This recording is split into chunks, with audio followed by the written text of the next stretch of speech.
Sip. Dengan Sip. Oke, sorry.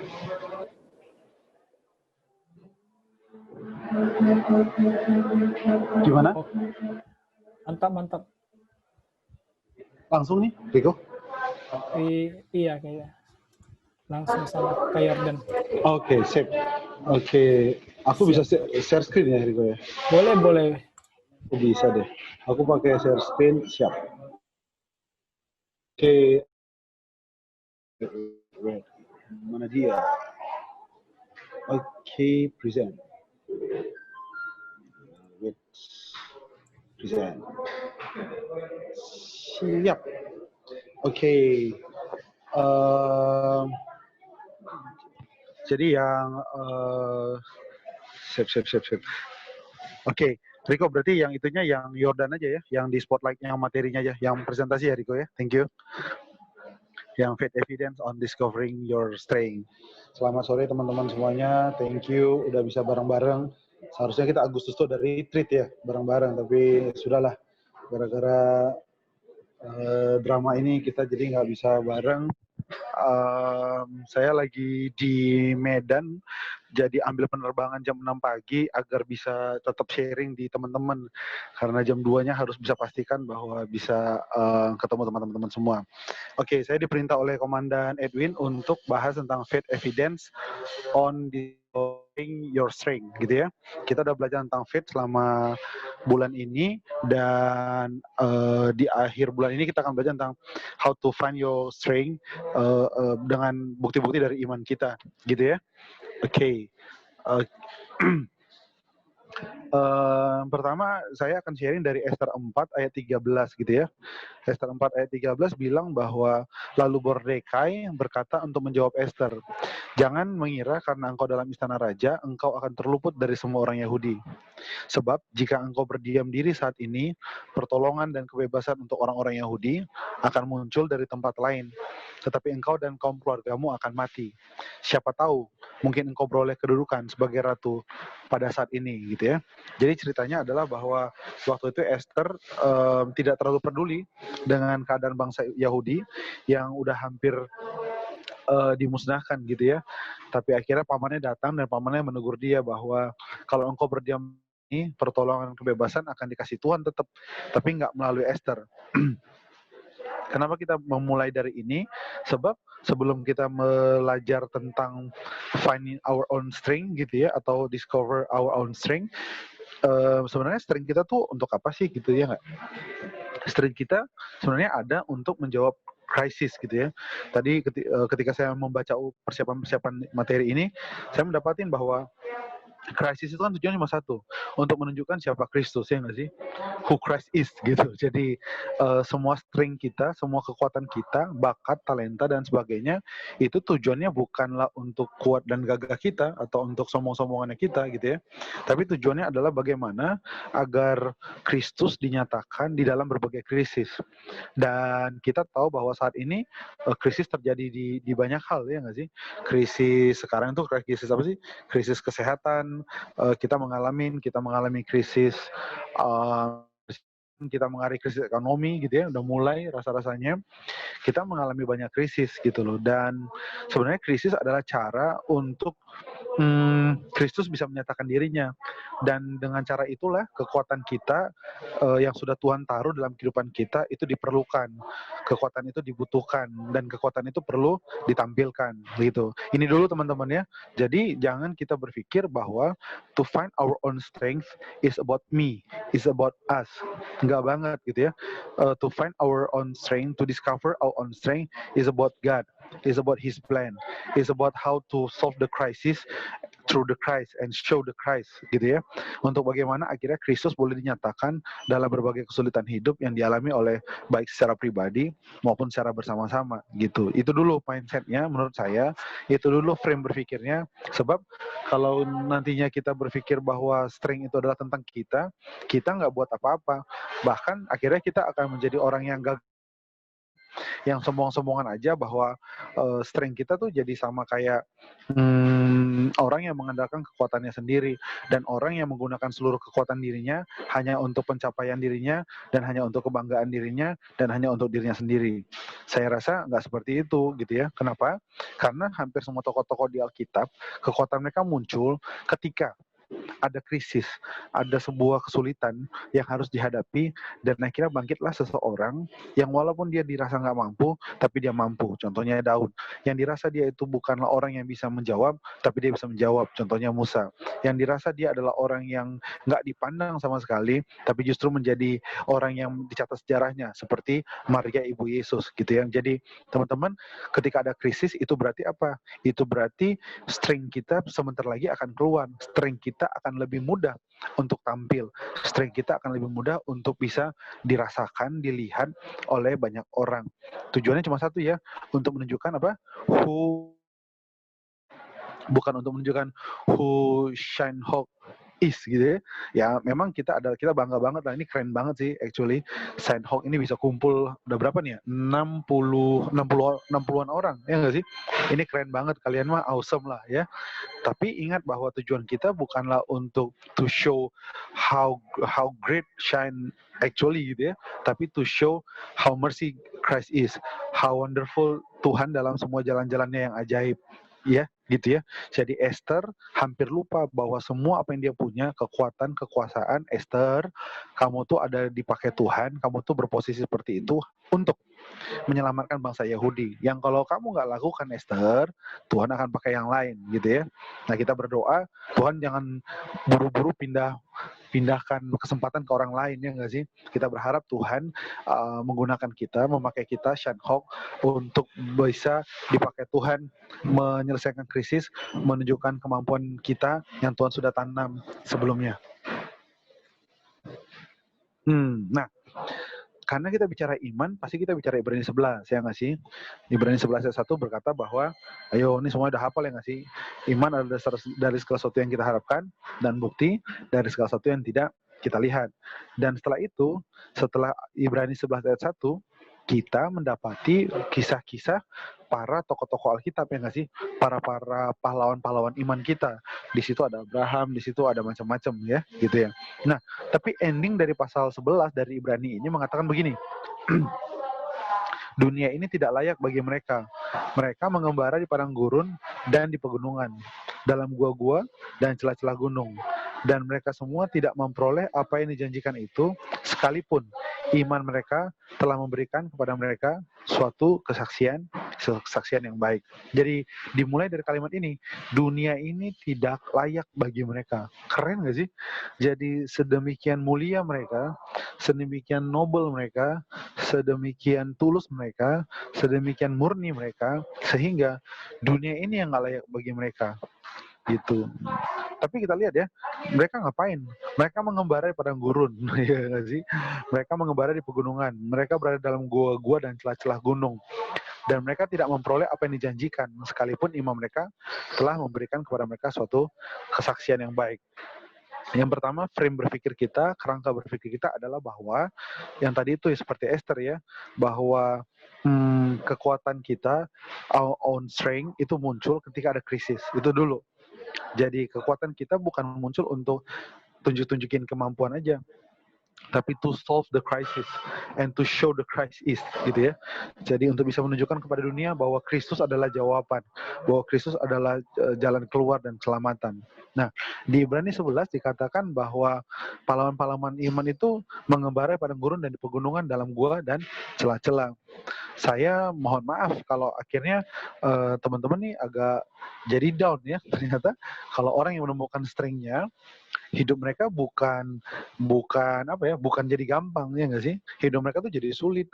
Mereka mengembara padang gurun, mereka ada di pegunungan, dalam gua-gua dan celah-celah gunung. Mungkin kalau kalimatnya untuk kita nih, Shinehawk adalah anak-anak Shinehawk tuh mengembara dalam pencarian jati diri, siap.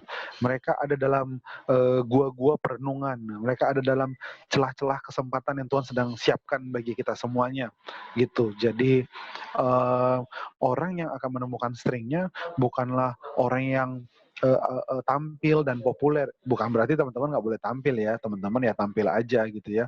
Yang punya subscriber 2 juta mah ya naikin lah sampai 20 juta gitu ya. Tapi kita harus sadar bahwa orang yang punya kekuatan tidak akan terus-menerus menampilkan atau menunjukkan kekuatannya. Kita udah pernah belajar toh dari Simpson. Simpson adalah orang yang pamer strength. Simpson adalah orang yang unjuk strength. Tapi akhirnya Simpson tidak mencapai garis akhir. Mengapa? Karena Simpson tidak menjawab krisis pada saat itu. Simpson bukan menjawab kesulitan pada masa itu. Simpson menunjukkan kemampuan. Simpson menyombongkan kekuatan. Simpson mempermainkan urapan yang membuat dia memiliki strength. Gitu ya.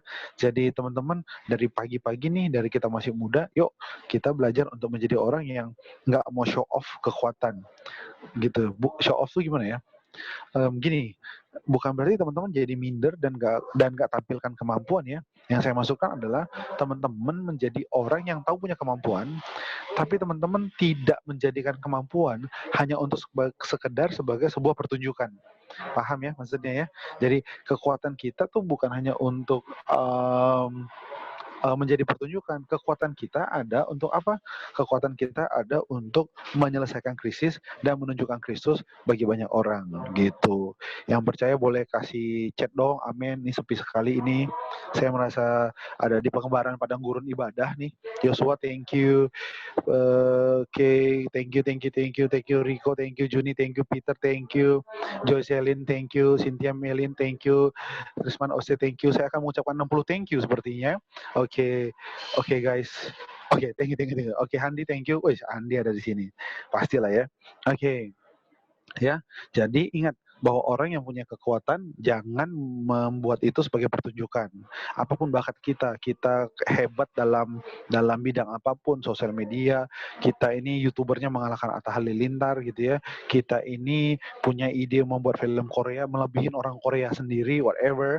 Tapi yang mau saya sampaikan bahwa jangan sampai kekuatan kita jadi pertunjukan. Kekuatan kita ada untuk apa? Untuk menyelesaikan krisis. Dan ketika krisis diselesaikan untuk apa? Untuk Kristus nyata dalam kehidupan banyak orang. Nah, hari ini saya mau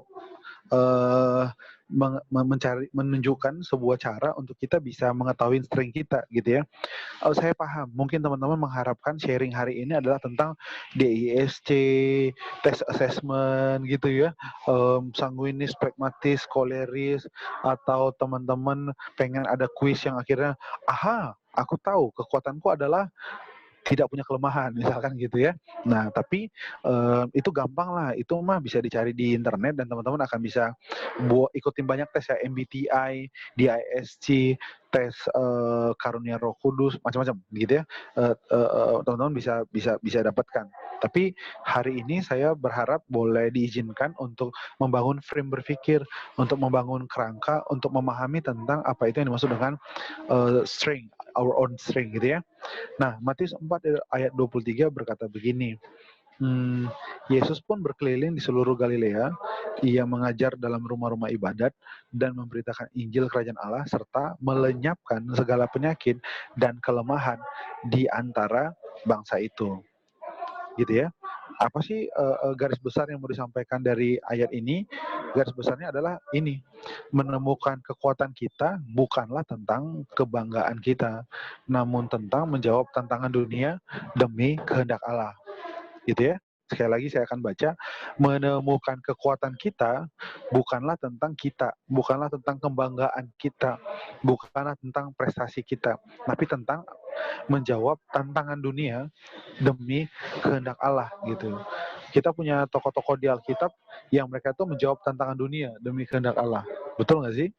Yusuf memiliki tantangan untuk menyelesaikan permasalahan kelaparan bangsanya sendiri. Ya nggak sih?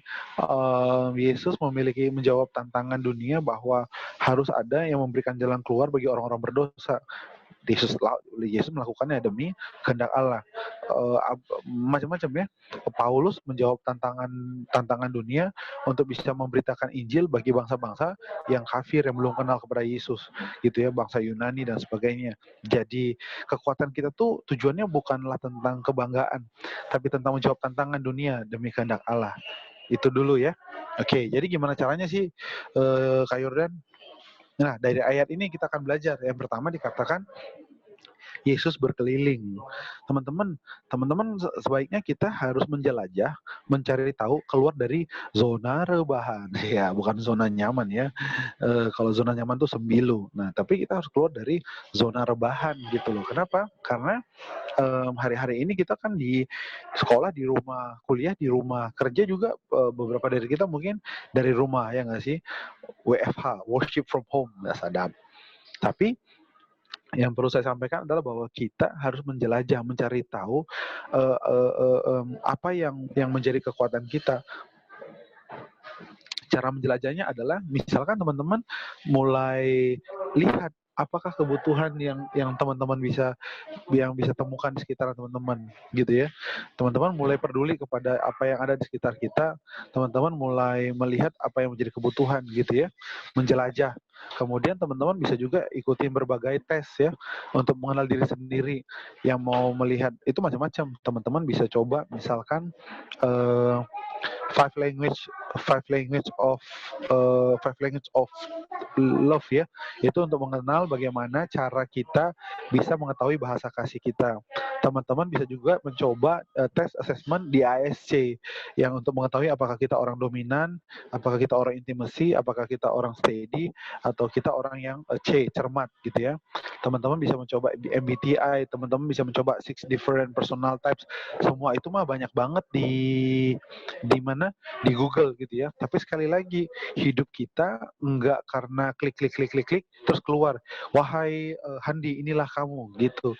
Menurut saya enggak, hidup kita bukan ditentukan apa hasil assessment saja, tapi hidup kita ditentukan dari upaya menjelajah, mencari tahu, keluar dari zona rebahan, keluar dari kamar, mulai keliling Batam, doa peperangan, dan merasakan apa yang menjadi pesan Tuhan bagi kita, mulai peduli sama tetangga kita yang mungkin nggak punya wifi untuk anaknya, dan sebagainya. Kita mulai mencari tahu orang-orang yang kita lihat bisa bisa membantu kita memahami jalan Tuhan dalam kehidupan kita.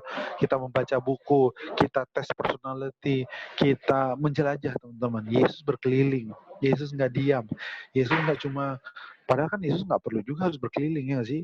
Yesus tahu apa yang menjadi kebutuhan orang, Yesus punya kemampuan untuk bisa menjawab kebutuhan orang, tapi Yesus tetap berkeliling. Kenapa? Karena dalam menjelajah, dalam mencari tahu, dalam keluar dari zona rebahan, ya nggak sih, we will find our own strength. Jadi nggak ada tipsnya teman-teman, nggak ada triknya gitu ya. Sorry kalau hari ini Kak Yordan tidak kasih tips, tidak kasih trik, karena cara to find your own strength adalah seek, ya gak sih? Knock kalau perlu, cari, jelajah, cari tahu, keluar dari zona rebahan.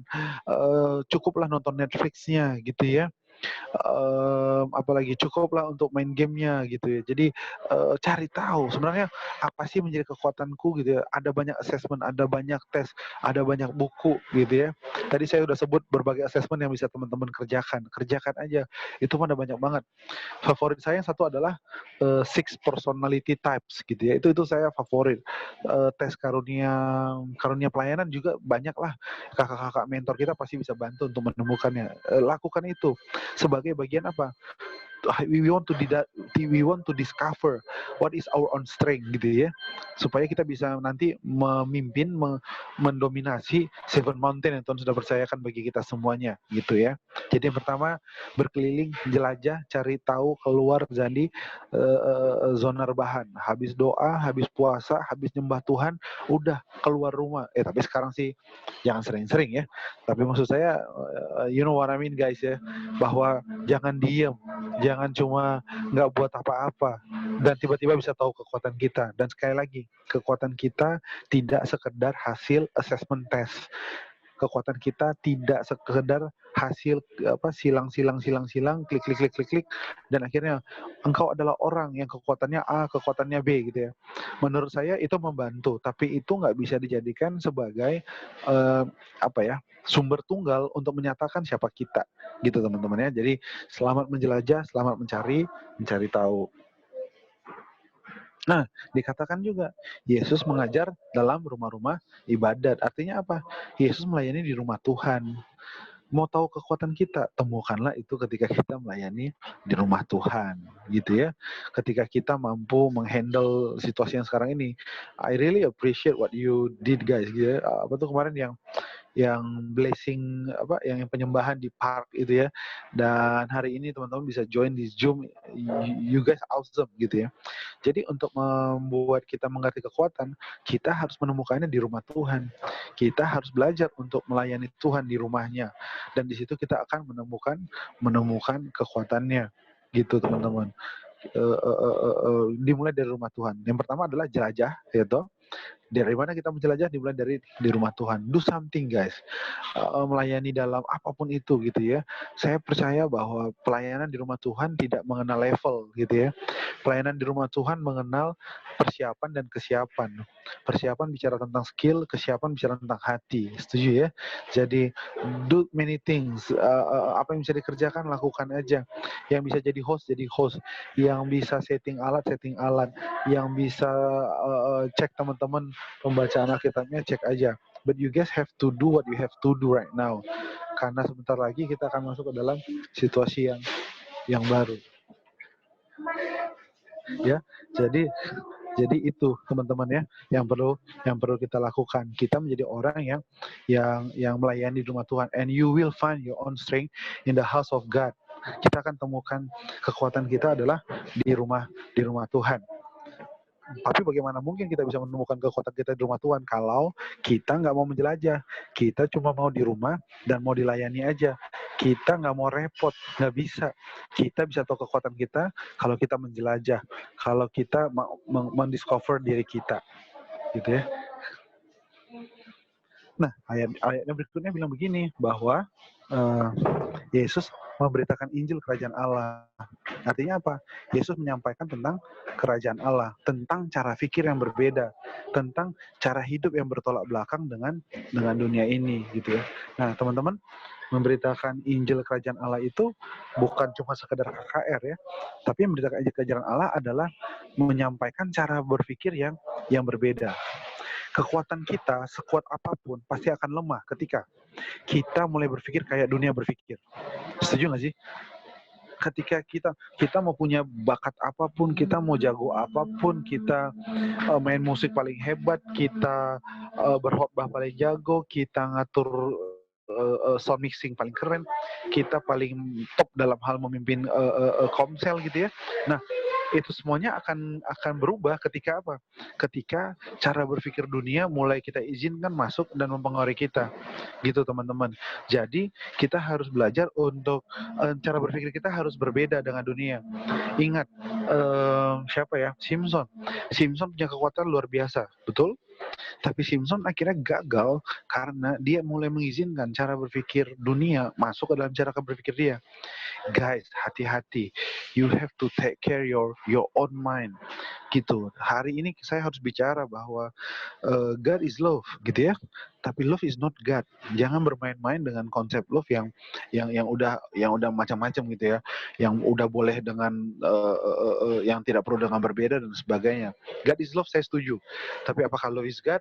Enggak banget gitu ya. Karena God is still God, gitu. Jadi hati-hati, strength kita, kekuatan kita bisa lemah kalau cara berpikir kita sama kayak dunia.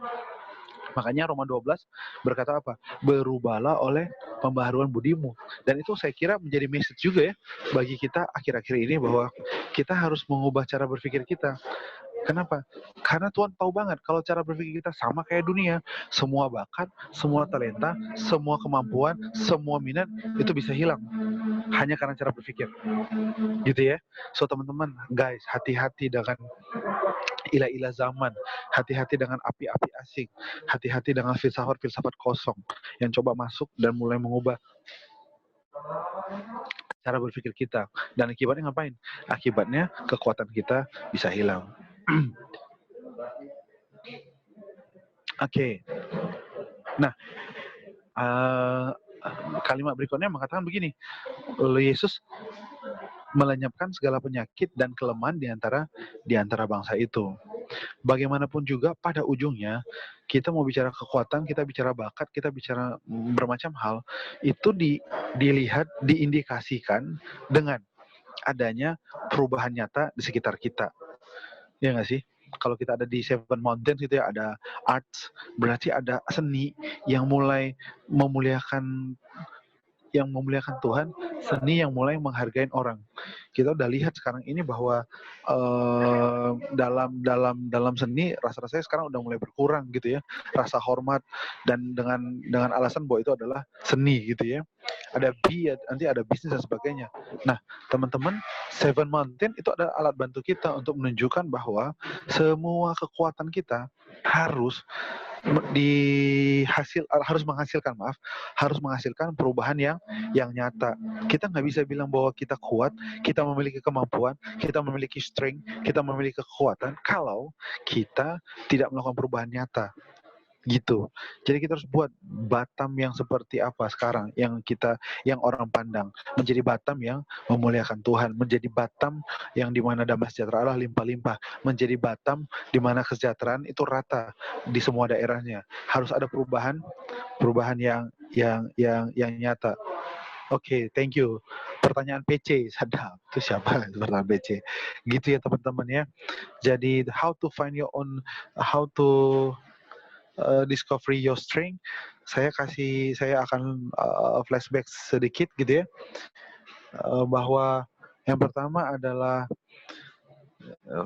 apa sih faith? Faith itu muncul kapan sih? Faith muncul ketika ada krisis. Setuju nggak sih teman-teman? Kalau keadaan nyaman-nyaman mah orang rasanya nggak butuh faith. Tapi ketika keadaan berubah, keadaan tidak seperti dulu, people really need faith, right? Orang butuh banget iman. Hari-hari ini di masa COVID, orang akhirnya menyadari bahwa I really need God. I need faith supaya ada hope dalam kehidupan ini. Jadi, to find your own strength, best by your own faith, berdasarkan iman teman-teman, artinya apa? Kita siap untuk berada di dalam titik krisis, gitu loh. Supaya dalam titik krisis, disitulah ada pribadi Kristus gitu ya. The crisis is made who Christ is becoming real, becoming manifested gitu ya. Gitu teman-teman. Jadi kalau mau find strength, siap untuk ada dalam menjawab krisis. Ya nggak, jangan cari strength kalau nggak siap untuk menjawab krisis yang ada, krisis generasi kita. Because your own strength nanti akan jadi arena pertunjukan aja gitu ya. Tadi yang kedua, kita belajar bahwa orang yang mencari strength adalah orang yang melayani, orang yang humble, orang yang walaupun nggak ada tepuk tangan tapi dia terus bergerak, orang yang walaupun orang nggak ingat dia tapi dia terus mendoakan teman-temannya gitu ya. Jadi jangan jadikan your strength untuk sebagai tontonan. Your strength is not a show. Your strength is a tools from God to solve the crisis, to change the reality and make the heaven come onto the earth ya. Jadi teman-teman, popularitas sekarang jadi isu, betul, tapi jangan kejar popularitas dengan strength. Menjadi populer bukanlah tujuan, menjadi populer bagi anak Shanhok adalah akibat, gitu ya. Kemudian ada ayat ini tadi ya. Hari ini kita cuma belajar satu ayat saja, tapi kalau kita dalemin dan kita pahamin, kita akan menemukan sebuah rahasia yang sangat luar biasa, bahwa dari Yesus kita belajar, yang pertama, Yesus berkeliling, menjelajah, mencari tahu, mencari orang-orang yang terhilang, untuk melakukan perubahan bagi kehidupan orang. Yuk guys, kita keluar sini, maksudnya bukan keluar rumah ya, sekarang masih COVID, nggak boleh. Tapi maksud saya adalah punya curiosity gitu ya, punya rasa ingin tahu, punya keinginan untuk bisa memahami diri sendiri dan realita di luar hidup kita seperti apa, dan kita bisa melakukan sesuatu. Yang kedua adalah mulai setia di rumah Tuhan. Strength hanya bisa didapat ketika kita melayani di rumah Tuhan. Strength nggak didapat ketika kita sedang merenung atau kita sedang asik-asik sendiri saja. Strength didapat ketika kita mulai melayani di rumah Tuhan. Kemudian apalagi? Yesus memberitakan Injil. Ini ya teman-teman ya, kita nggak bisa punya kekuatan kalau cara berpikir kita selaras dengan dunia. Jadi kita harus punya cara berpikir yang bertolak belakang. Apapun yang salib pikirkan itu pasti kebalikannya adalah dunia. Salib bilang jalan untuk menjadi terbesar adalah menjadi hamba, ya nggak sih? Tapi dunia bilang jalan untuk menjadi terbesar adalah dengan cara merendahkan orang lain. bilang cara untuk bisa memperoleh berkat adalah dengan kerendahan hati. Tapi dunia bilang cara untuk menjadi kaya adalah dengan cara melakukan apapun sampai engkau kaya. Salib bilang bahwa hidup ini ada untuk memuliakan kehendak Allah. Tapi dunia bilang hidup ini ada untuk happy, puas, dan mati, gitu ya. So, guys, cara berpikir yang tidak seperti Alkitab, tidak seperti firman Allah, akan menggerus, akan mengikis kita punya kekuatan dalam kehidupan kita. Dan yang terakhir, bagaimanapun juga, seluruh bakat, talenta, kekuatan, kemampuan, apapun itu skill yang teman-teman punya, harus membuat realita di sekitar kita berubah nyata. Gitu teman-teman ya. Dari orang nggak bisa makan jadi bisa makan. Dari orang nggak bisa sekolah jadi bisa sekolah. Dari orang terikat dosa jadi lepas dari dosa. Dari orang yang minder jadi percaya diri. Dari tetangga yang berantem jadi tetangga yang damai. Dari papa mama yang masih konflik menjadi papa mama yang dilimpahin rahmat Tuhan senantiasa. Gitu teman-teman. Itu aja kali Rick dari Kak Yordan. Gitu teman-teman semuanya. Wow, thank you Kak Yordan. Thank you banget kok. Ya Kak, jadi kita mau masuk sesi Q&A nih Kak. Boleh. Kak masih ingat saya nggak Kak nih? Siapa ayo Kak? Semenjak COVID ada, aku mulai melupakan banyak orang. Iya Kak. Saya hand Kak, cuman diganti jadi pertanyaan PC di sini. Siapaan? Hand, how are you hand? Semuanya baik, aman hand? Baik Kak, aman. Siap. Tuhan. Waduh Kak, ini yang tanya udah banyak banget nih Kak. Wow, cool. Coba aku lihat. Sebelumnya mau say thank you ya sekali yuk. Thank you buat Kak Yordan udah bagikan yang luar biasa mengenai Discover Your Strength. Itu ada dua anak muda dan nungguin saya juga itu. Wah. Halo. Mantap ya Kak Yordan ya. Mantap. Mereka udah nungguin dari tadi gitu. Oke. Keren. Siap. Gimana pertanyaan? Oke Kak, langsung aja kita di pertanyaan yang pertama nih Kak. Oke. Ya, silakan. Oke, pertanyaan pertama nih. Aduh, nggak mau disebut nih namanya Kak, no name. Oke, silakan. Bagaimana cara kita untuk mengendalikan emosi manusia yang tinggi agar tetap bisa beriman kepada Tuhan? Nah, berarti ini konteksnya mengenai emosi sih Kak. Mungkin agak sedikit keluar. Diri sendiri atau orang lain? Diri sendiri Kak. Iya. Gini, emosi tinggi karena logika rendah. Siap. Oke ya. Nah, jadi cara untuk bisa emosinya rendah adalah logikanya ditinggiin. Saya nggak sedang bicara tentang sekolah, saya nggak sedang bicara tentang IQ. Saya sedang bicara tentang merenungkan Taurat Tuhan siang dan malam. Okay, because if you change your mind, your emotion will low. But if you don't change your mind, your emotion will up. Gitu. Makanya tiba-tiba suddenly you trap in love, right? Suddenly you don't know, sebenarnya itu orang tuh sih bukan tipe gua ya, tapi kayak but now I really in love with her atau with him gitu ya, because when our logic down, our emotion up. Tapi sekali lagi, Kak Yordan nggak sedang bicara tentang IQ, saya nggak sedang bicara tentang latar belakang pendidikan, saya nggak sedang bicara tentang akademik. I don't talk about that. Karena yang saya tahu bahwa Taurat Tuhan, firman Tuhan bisa buat hikmat dalam pikiran kita itu lebih berkuasa gitu ya. Jadi teman-teman, ayo lebih banyak renung firman gitu ya. Ya kita tahu lah Batam panas, cuma jangan juga jadi orang panas lah. Ya nggak sih. So, jadi prinsipnya sama sih. Jadi logik itu drop karena kalau logik naik, emosi turun. Kalau logik turun, emosi naik. Ya, so hati-hati dengan logik. Dan logik bicara tentang pembaharuan budi, renewing your mind. Siap. Wow, sedap. Mantap Kak. Wah, ini ada yang nanya lagi nih Kak. Wah, boleh. Nih. Boleh. Kak, untuk saat ini kan kita belum bisa keluar nih karena si COVID ini. Jadi kan sekarang kalau bisa dibilang pemuritan tuh kebanyakan lewatnya online ya kayak Zoom. Nah, menurut Kakak nih, misalnya kalau memang ada orang yang memang strength-nya dia melayaninya pemuritan nih di secara online. Dan menurut Kakak tuh secara online ini efektif atau enggak sih Kak?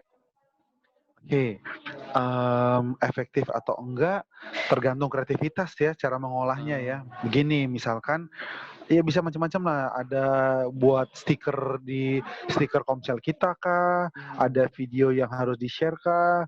Instastory. Yang kalian buat ini keren loh. Apa tuh? Podcast yang jadi feed ya? Iya. Betul Oh nggak sih? iya. Ada sih. Aku tuh sampai sekarang mencari tahu loh bagaimana caranya. Yang aku dengar cuma suara Edwin. Tapi Iya. aku tuh pengen itu maksudnya guys, kalian tuh udah keren banget. Jadi yang pertama adalah memang perlu kreativitas ya untuk memaintain online ini. Gitu, itu yang pertama. Yang kedua adalah kalau kita udah terbiasa untuk bertemu secara fisik, diubah jadi online, berarti tuh ada yang perlu naik satu lagi nih. Jadi kalau pertemuan fisiknya turun, pertemuan rohnya naik. Siap. Gitu. So Sedap. you have to pray each other more. Iya nggak sih? So you have to pray each other more. Jadi oke, online nggak dapet, ketemu belum? Online oke lah. On kan dibuat kreatif ya. Latarnya dibuat apalah macam-macam. Saya kadang-kadang kalau ikut Zoom tuh nengok latar aja, seru-seru ya. Kemudian dibuat ada yang buat kuis gitu loh, Kahoot. Ada yang buat pakai Mentimeter, macam-macam sekarang apps-nya. Bagi saya sih cukup keren gitu ya. Atau dibantu dengan grup lain, kita ada renungan dan sebagainya. Kalau itu udah kreatif udah dibuat, yang berikutnya yang bisa dikerjakan adalah naikin nih hubungan secara rohnya, saling syafaat, saling doa, itu naik. Nanti COVID berakhir, kita ketemu, jadi kita kayak gini Hen, kita kayak udah pupuk gitu loh, kita udah pupuk dalam roh. So when you meet your disciple kayak, wow, dari mana datangnya perubahan ini? Karena kan mungkin selama ini kita berpikir ya dia berubah karena gue kan kakak Komselnya, ya wajar dong. Gue ketemu sama dia seminggu sekali, belum lagi gue suka datangin rumahnya, saya giniin. Sekarang enggak gitu loh. Kita akan bilang begini, saya nggak tahu ya, kita cuma online dan cuma syafaat, tapi pertumbuhan iman kita tuh kayaknya melejit semua. And semuanya harus mengaku bahwa itu cuma Tuhan yang bisa kerjain.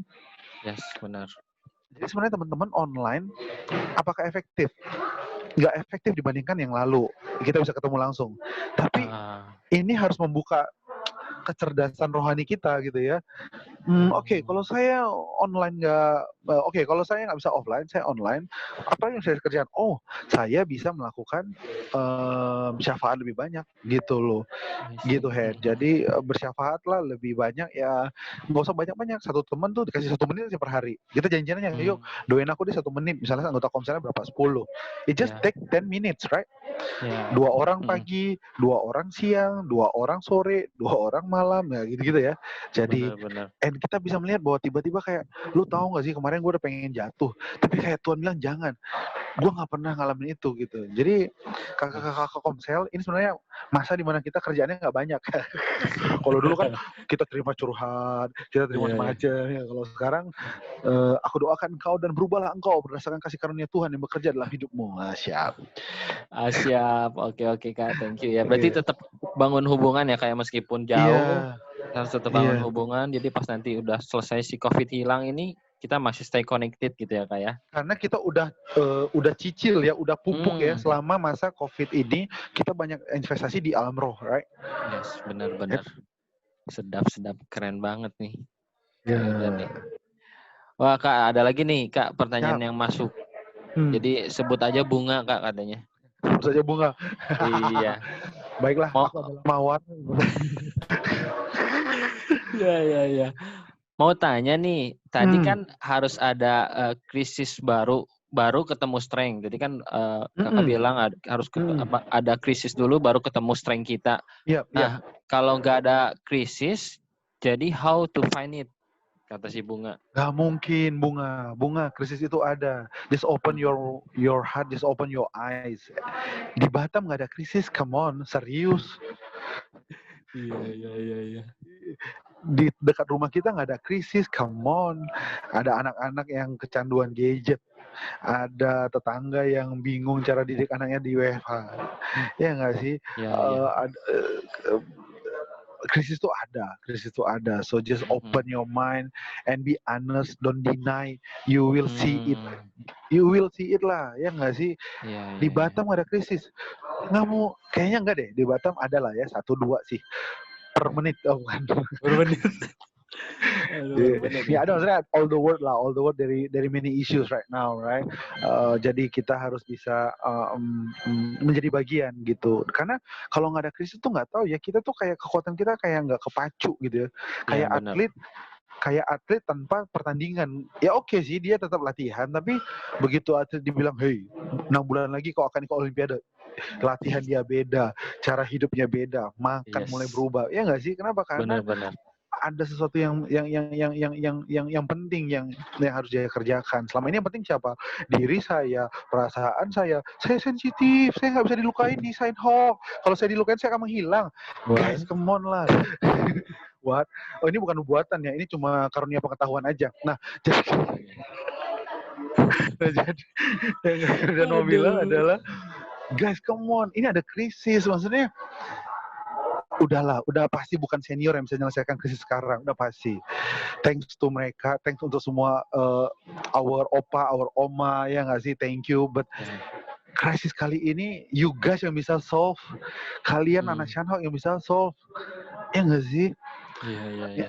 Jadi sudahlah, jangan aku adalah segalanya, aku pusat dunia. Come on, engkau bukan artis Korea, sahabatku, gitu ya. Engkau adalah anak dari Kristus, gitu. Iya.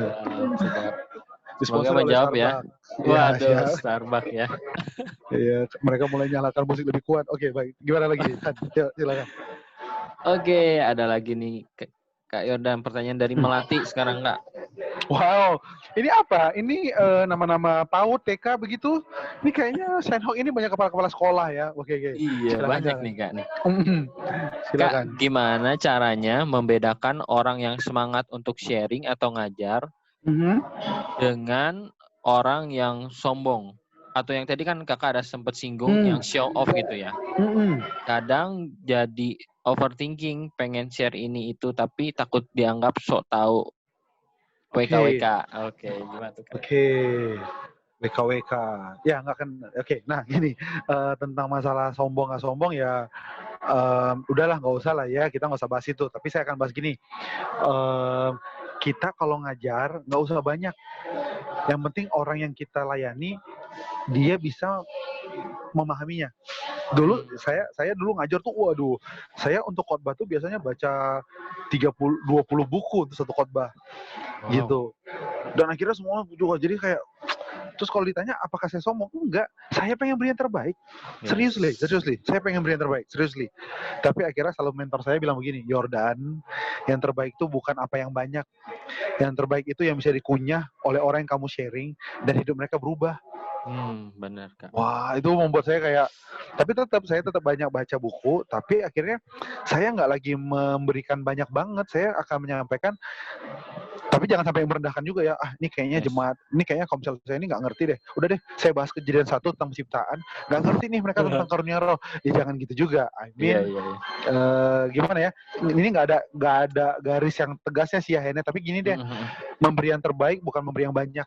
Percayalah, Kak Yordan dengan kalimat pendek tadi itu, it changed my ministry in teaching and preaching. Ternyata iya, ini bukan tentang banyaknya, tapi ini tentang bagaimana orang yang kita layani bisa paham sesuai dengan konteks mereka. Kayak hari ini kan Kak Yordan cuma ngasih 1 ayat. Iya, ya nggak sih? Benar. Ya udah 1 ayat aja, karena kita online dan kita ribet, situasi kita juga nggak terlalu mendukung, ya udah 1 ayat. Tapi kalau nanti kita ketemu, ya Kak Yordan akan kupas 1 kitab sama kalian ya. Kitab ratapan. Ya, waduh. Kitab ratapan ya. Wow, thank you Kak. Semoga Melati terjawab ya. Iya. Oke, silakan Mawar udah ya Melati. Berarti ini Anggrek. Silakan Anggrek, ada mau bertanya? Benar Kak. Soalnya dari tadi cewek terus yang nanya nih Kak. Jadi aku sebutin Melati, Bunga, Mawar ya kan. Sekarang Anggrek jangan terlalu percaya. Belum tentu Anggrek dan Mawar itu adalah perempuan yang bertanya, Benar. Oke Kak, nih langsung ada pertanyaan berikutnya lagi nih Kak. Kak Yordan, pernah nggak ngalamin karena begitu banyak krisis atau masalah dari orang-orang sekitar, rekan-rekan kerja contohnya, yang ketemu tiap-tiap hari dan punya banyak karakter. Kakak sempat lost control dalam penguasaan diri nggak? Ini saat kita sudah dalam lingkungan pelayanan. Kalau pernah, apa yang kakak lakukan untuk memperbaiki itu? Sedap. Pasti sempet ya. Apalagi kalau kita udah hektik ya nggak sih? Iya, Kita tuh kan mulai padat tuh mulai hari Kamis malam. Kamis kita komsel. Jumat kita mulai pilih-pilih lagu untuk ibadah. Sabtu kita doa puasa. Habis itu kita latihan. Kemudian kita persiapan. Kalau yang kena 2 capek banget. Ibadah umum kena, ibadah yud kena. Ya nggak sih? Ibadah umum 2 kali. Ya nggak sih? Masuk hari Minggu kita bangun pagi agak telat karena tadi malam masih komsel di grup lain tuh masih cerita-cerita gitu ya. Bangun pagi kita keteteran balap sampai di gereja dipandang oleh supervisor pelayanan. Kau tidak menyiapkan hati karena kau terlambat gitu ya. Dan akhirnya kita mulai ini we really hectic, right? Dan kadang-kadang ketika hektik kita agak lose control. Kapan itu? Ketika pulang evaluasi ibadah. Karena kita udah pack banget. Jadi saran Kak Yordan, apa yang saya lakukan? I say sorry. Saya bilang saya minta maaf. Gini, guys. Mau kalian punya niat baik seperti apapun ya.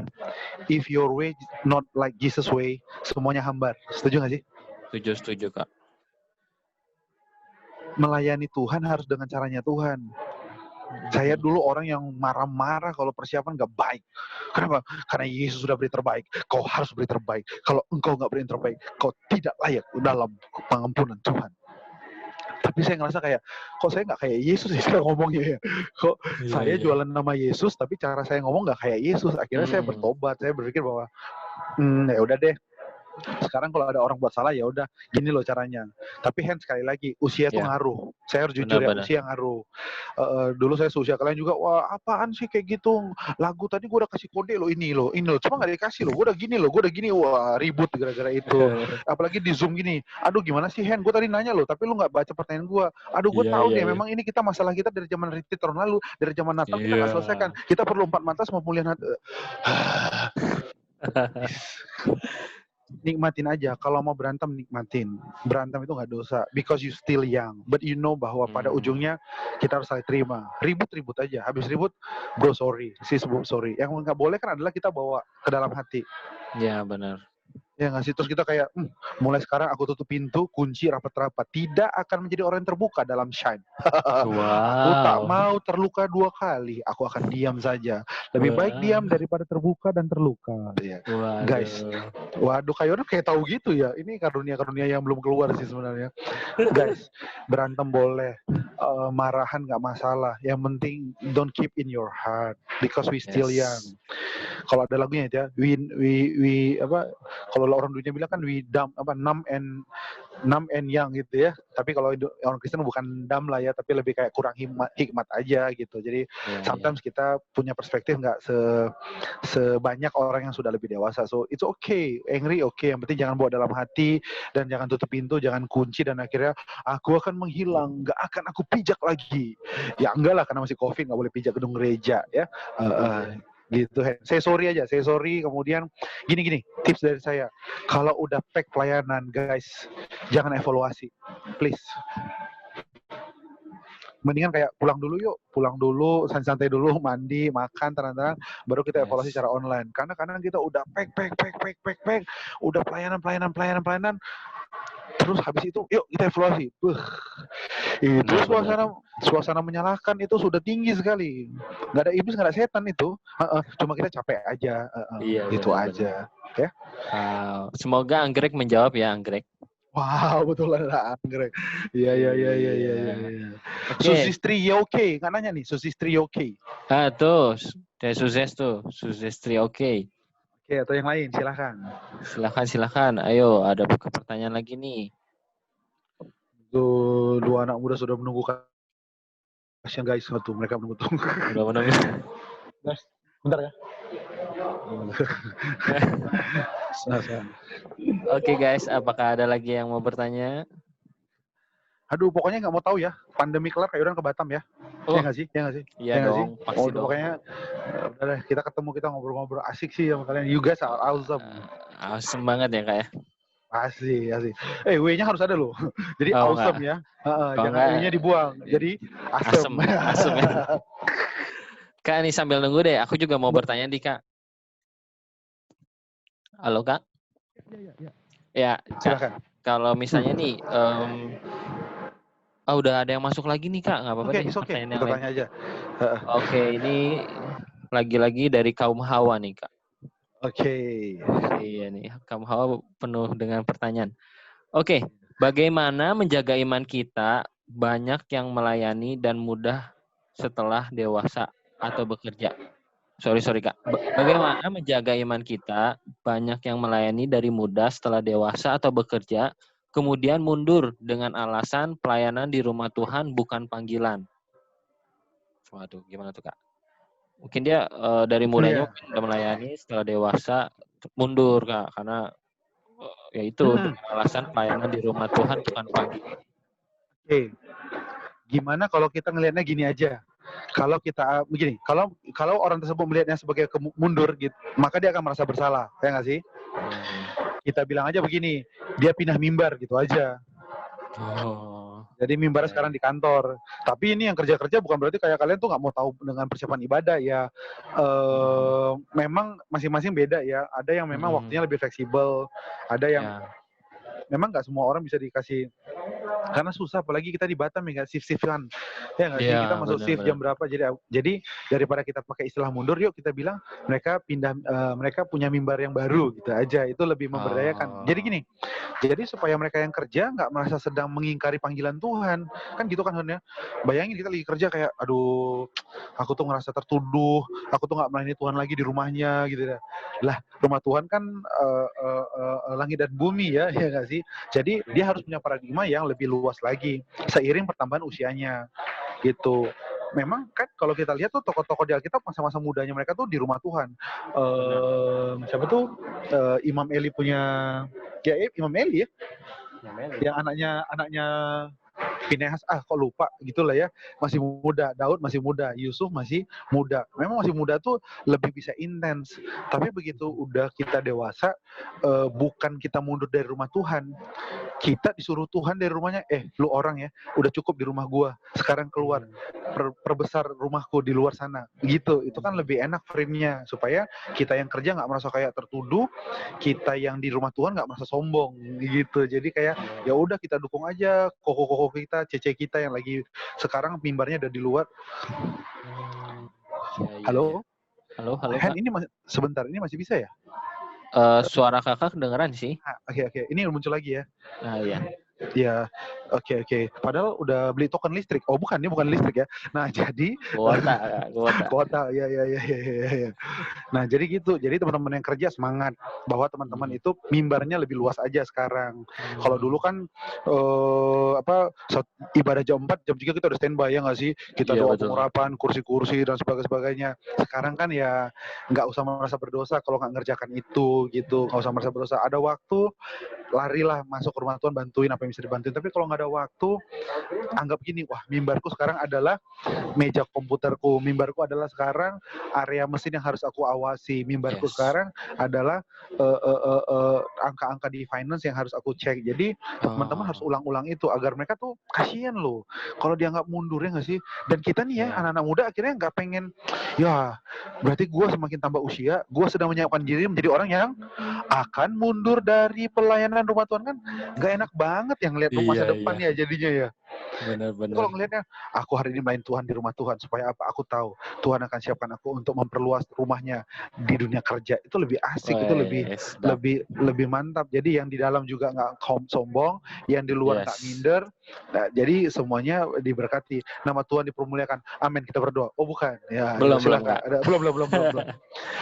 Masih banyak nih Kak yang nanya nih Kak nih. Oke, beberapa lagi nih ya. Oke, selanjutnya mau disebut dari pohon Kak sekarang. Waduh, ini namanya aneh-aneh ya. Edwin, nanti aku lapor sama Ko Edwin ya. Ini Edwin ini perlu. Silakan. Kak, gimana sih cara menggali strength kita? Itu sebenarnya tuh ada tips nggak? Atau dari kakak sendiri nih dulunya gimana cara menggali strength kita? Ada secara pribadi atau terus cara maintenance-nya gimana sih Kak biar strength kita tetap ada gitu nggak? Pertama kita udah temukan tahu-tahu menghilang atau nggak konsisten dengan apa yang kita udah dapatkan gitu di awal. Gimana tuh Kak dari pohon tuh Kak? Oke. Pohon, kau harusnya menjawab pertanyaan ini karena engkau yang tahu bagaimana secara natural dari bibit bertumbuh dan akhirnya menghasilkan buah. Tapi sudahlah, berarti engkau adalah pohon bonsai. Nah, jadi gini, ada dua cara ya. Dua cara. Pertama adalah cara organik. Cara organik itu ya udah yang kayak tadi saya bilang, bergumul, hadapin krisis dan sebagainya. Yang kedua adalah yang tadi assessment. Kan banyak tuh ya, apa tuh? Ya gitulah kayak kuis-kuis gitu ya. Akhirnya kita tahu kita ini orangnya sanguinis kah, pragmatis kah, koleris kah, kita MBTI, Myers-Briggs types ya, gitu-gitu boleh. Jadi bisa dua ya, dialamin secara natural. Kedua adalah kayak ikutin assessment lah. Nanti mungkin kita bisa lah ya sign semuanya di tes apa gitulah, nanti tergantung kakak-kakak pembina gitu. Nah, untuk memaintainnya gimana? Untuk memaintainnya terus-menerus berada di dalam celah-celah gunung, siap. Padang gurung berantara, siap. Maksudnya teruslah dalam keadaan yang apa ya, yang bergumul, yang pengen terus cari wajah Tuhan, yang pengen nggak pernah puas gitu loh. Gitu. Jadi because lawannya apa ya? Lawannya terbaik itu bukan buruk kan, lawannya terbaik adalah good, ya nggak sih? Ya saya udah punya kerjaan bagus kak, saya sekarang udah gini, pacar saya juga udah bagus, udah dibawa ke Korea gitu ya, dioperasi dan sebagainya, udah macam-macam gitu. Tapi guys, cari terus gitu, selalu ada di titik-titik di mana gini, karena Yesus selalu bersama mereka yang membutuhkan Dia, ya nggak sih? Jadi cara saya memaintain tuh ya begitu, terus-menerus ada di bersama dengan orang-orang yang membutuhkan Tuhan. Saya di Surabaya mendidik adik-adik kalian yang dari timur. Ini saya lagi ada ke Medan, ya ketemu pasti anak-anak muda juga dan sebagainya. So terus aja dalam keadaan yang kayak kita tuh kayak terus-menerus dalam keadaan panggilan dan dalam keadaan pelayanan gitu loh. Gitu. Bukan dalam keadaan bagaimana membuat PUBG saya semakin meningkat dan mengalahkan semua orang di muka bumi. Waduh. Gitu. Oke, semoga terjawab ya pohon ya. Oke Kak, sekali lagi thank you ya Kak ya atas sharingnya, atas jawaban-jawaban Kakak yang luar biasa. Semoga ini bisa menjadi berkat buat kita semua. Dan terakhir Kak, boleh kasih closing statement nggak sebelum kita doa nanti Kakak yang pimpin closing statement buat kita Kak? Oke. Gini guys, nggak usah buru-buru dapetin kekuatan, mengetahui kekuatan. Lah, kenapa ada Ko Edwin nih? Kakak disuruh korban tuh bagaimana dia bilang. Gini, begini ya. Curiosity itu kan mencari tahu ya nggak sih? Kayak kita main game ya nggak sih? Kita mau cari cheat ya nggak sih? Untuk mencari cheat apa yang kita lakukan? Kita main game dan akhirnya kita semakin melotot dengan game itu. Padahal tujuannya tadi untuk mencari cheat, ya nggak sih? Ya, sama bener, juga untuk mencari to know your strength, gumulin aja terus. Nanti lama-kelamaan bukan gini. Awalnya kita mencari strength, lama-lama strength yang nguasain kita. You know what I mean, right? Yes. Awalnya kita mencari tahu apa strength kita, tapi lama-kelamaan kalau kita terus bergumul mencari, tiba-tiba dalam seluruh hidup kita itu isi adalah kekuatan diri kita. Gitu. Sedangkan kalau kita misalkan saya mencari strength, strengthmu adalah misalkan udah titik, selesai kan cerita kan? Iya benar. Jadi kayak ya udah, lu tau nggak? Gue strengthnya A loh. Lu tau nggak? Ronaldo, strength gue A loh. Lu tau nggak? Strength gue A loh. Ya terus ada apa Hen? Ya biar lu tahu aja, gue punya strength. Lah, mau kemapain? Tapi kalau digumulin, dicari terus, lama-lama kita nggak sadar tiba-tiba kayak semua cara berpikir, cara pandang, cara hidup kita itu betul-betul sesuai dengan kekuatan dari Tuhan. Sadap itu mah terjadi sama kita semua. Amin. Oke Kak, boleh tutup dalam doa Kak buat kita semua. Oke, kita doa yuk guys. Bapak, terima kasih kami bisa bertemu di Zoom ini. Kami percaya bahwa kekuatan firman-Mu, kekuatan persekutuan tidak dibatasi oleh online maupun offline. Karena itu Tuhan, aku berdoa buat semua teman-teman di Sign-Hawk. Tuhan memberkati, Tuhan mengurapin. Mereka menjadi orang yang menemukan strength, terus-menerus bergumul, berproses dalam strength mereka. Sampai nyata Kristus dalam kehidupan mereka. Nyata perubahan sekitar mereka. Nyata perubahan Batam karena ada Sign-Hawk yang terus-menerus hidup dalam kekuatan mereka. Aku menolak kelemahan, aku menolak ketakutan, ketakutan, aku menolak kekhawatiran, aku menolak tipu daya, aku menolak hawa nafsu orang muda yang tidak dari Tuhan asalnya. Aku mematahkan dalam nama Tuhan Yesus, tapi melepaskan berkat anugerah pengurapan dalam kehidupan kami semuanya. Jagain kami Tuhan, lindungi kami, orang yang kami kasihin, keluarga kami dari COVID juga. Kami boleh menjadi orang-orang yang berkarya dalam keadaan sehat, dalam perlindungan Tuhan semata. Dalam Tuhan Yesus kami berdoa, amin. Amin, thank you ya. Aku sekalian permisi ya, Hen ya, guys semuanya. Boleh ya? Oke Kak, nggak apa-apa kalau gitu. Kasihan yang itu yang mereka. Iya. Mereka udah cek ya. Oke guys, sekali lagi thank you ya buat Kak Yordan. Bye. Yo, bye. Oke, kembalikan ke Rico, silakan. Oke, terima kasih Kak Yordan. Memang sangat diberkati ya dengan firman yang diberikan hari ini, sama Q&A-nya juga sangat diberkati. Sekarang mau masuki pengumuman. Pengumuman yang pertama, untuk persembahan boleh lewat barcode Bank BCA. Bagi yang sudah ada aplikasinya, belum ada aplikasinya boleh download di Play Store atau di App Store. Kalau belum ada rekeningnya boleh cari. Bukan cari saya, bukan. Oke, saya juga berikutnya mau menyambut jiwa baru. Ada yang pertama kali datang, boleh chat di grup chat ya, atau chat di pertanyaan sama Kohen tadi boleh, supaya kita dapat mengenal kamu lebih dalam lagi. Cia. Oke, juga ada online prayer gathering setiap harinya, Senin sampai Sabtu jam 9.30 lewat follow Instagram Shine Hauge. Dan juga ada online call. Sekarang call kita ada terbagi berbagai daerah masing-masing. Boleh kalau bagi yang belum ada call boleh mencari, boleh chat juga lewat Instagram atau lewat kami. Di follow juga atau subscribe atau enggak sih terserah lewat YouTube kami, karena video-video yang di-record ini akan di-upload di YouTube channel, dan juga follow Instagram kami, tapi jangan diharapkan untuk di-follow back ya.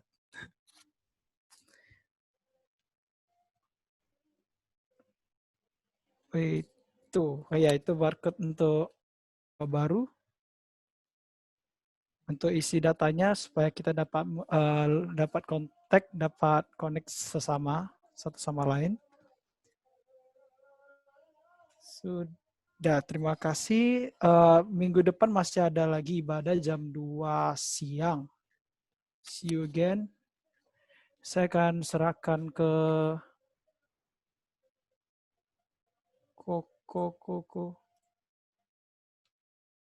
Ko Edwin mana?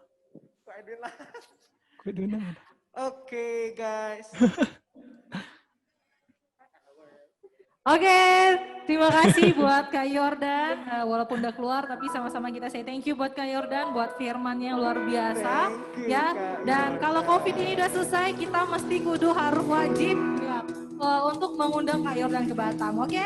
Jadi kita sama-sama berdoa. Baiklah, sebelum kita mengakhiri, kita mau lebih lagi menyanyikan satu lagu pujian lagi untuk menyemangati diri kita sendiri. Nah teman-teman yang di rumah dimanapun kalian berada, yuk kita bangkit berdiri karena kita memuji Tuhan lebih luar biasa lagi. Yuk sama-sama kita bangkit berdiri sambil memberikan tepuk tangan buat Tuhan di depan kamera. Mari sama-sama tepuk tangan buat Tuhan yuk.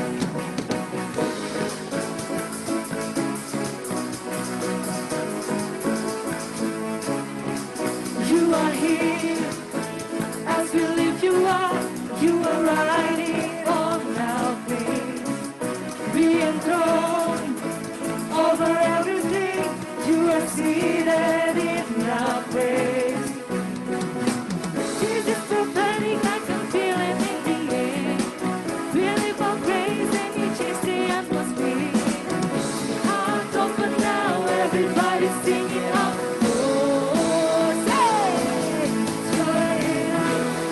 Time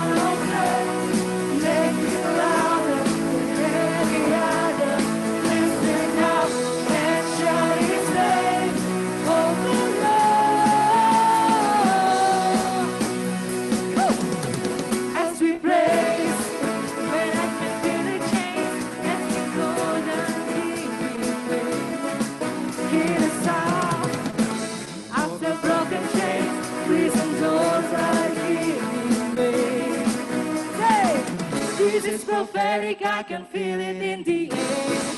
We live our faith and we chase the unseen.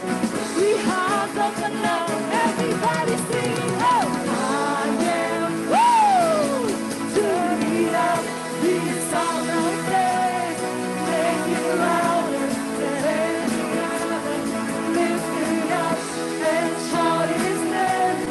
Oh, sekali lagi, hebat, turn it up, this sound of praise, make it louder than any other.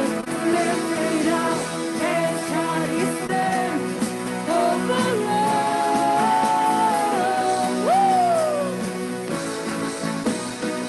mari sama-sama bertepuk tangan buat Tuhan Yesus. Mari kita agungkan namanya. Your wind comes down,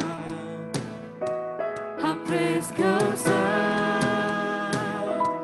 Your wind comes down. Say sekali lagi, our praise goes up. Your wind comes down, our praise goes up. Your wind comes down. We celebrate, we celebrate. We celebrate, King of glory and celebrate. You are riding on the face. Oh, say, this sound of praise, make it louder than any other. Lift it up and shout His name over all. One more time, say.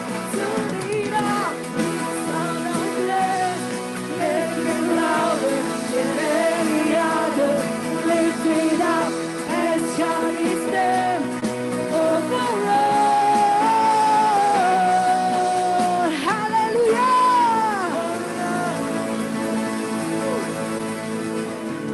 Oke, sekali lagi shalom buat kita semua. Kita akan menutup ibadah kita. Dan Koko mau informasikan, mulai minggu depan kita akan masuk dalam tema yang baru. Jadi selama Agustus kita udah bahas tentang faith journey. Oke, dari minggu pertama sampai minggu terakhir. Dan bulan depan kita akan masuk dalam tema yang baru namanya Excellent Spirit. Oke, dan kita akan bahas 7 Mountains of Influence. Kita akan undang speaker-speaker yang memang ada di gunung-gunung influence yang sudah Tuhan tempatkan. Jadi pastikan teman-teman jangan kelewatan series ini, karena series ini akan berlangsung selama 2 bulan, September dan Oktober. Oke, ngomongin soal Excellent Spirit dan gimana kita bisa membawa pengaruh. Buat teman-teman yang ketinggalan, ingat bisa dilihat di YouTube channel Shan HOG untuk bisa dengar kembali semua sharing-sharing tentang faith journey, karena sharing tentang faith journey mengantar kita untuk punya excellent spirit. Oke? Yuk kita sama-sama satukan hati, kita berdoa. Tuhan, terima kasih, kami bersyukur Tuhan untuk hari ini, untuk setiap firman yang sudah kami dengar. Biar krisis yang sedang terjadi sekarang sungguh membawa setiap kami menemukan strength kami Tuhan, bukan untuk show off, bukan untuk kami, tapi untuk memuliakan nama Tuhan. Kami minta urapan-Mu ya Roh Kudus, supaya kami boleh menemukan tujuan Tuhan dan mengenal diri kami jauh lebih baik Tuhan, sehingga pandemi ini membentuk kami jadi pemenang, bukan jadi penakut, bukan jadi orang yang kalah, tapi bahkan jadi orang lebih daripada pemenang. Berkati Tuhan setiap anak-anak-Mu yang sudah setia. Kami tahu Tuhan sangat menghargai orang-orang yang setia. Terima kasih Tuhan. Dan kami juga berdoa buat setiap keluarga kami.